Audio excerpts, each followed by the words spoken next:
danada aí, estrangeira? Onde pensas que vai? Vou visitar o templo de meu Senhor de Salvador. Está sendo 20 longe do Ocidente. Maomé veio visitar? Não, Jesus Cristo. Ah! Nenhum cristão entrará em terra de muçulmanos.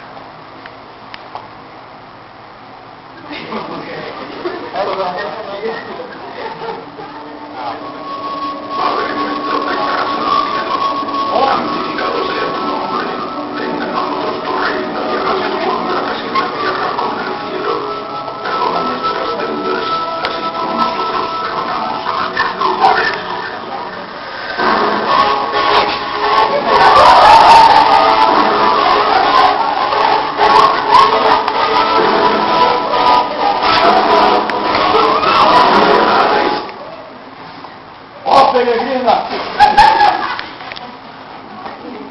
vim defender vossa integridade, sua passagem segura ao templo de nosso Senhor e retomar a terra santa desse infiel. Que trajes são esses infiel? Não sabe, cristão? É a última moda em Bagdá. Ora! Prepare-se para morrer, infiel. Tem que falar que você quer ver. Devolva a Jerusalém aos homens de fé. Perdeu, playboy. Devolva, ou lhe arranco a cabeça nesse instante com o seu golpe de minha Excalibur.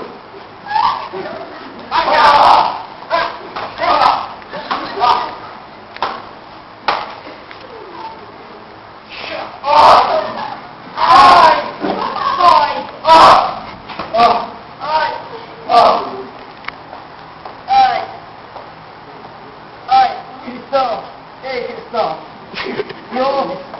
Diga, infiel! Você acha que esse conflito irá acabar um dia? Creio que durará até que meu Deus se sobreponha sobre o seu. Então isso nunca terá fim. Ai, morri. Ainda que eu caminhe no vale da sombra, eu nada temer.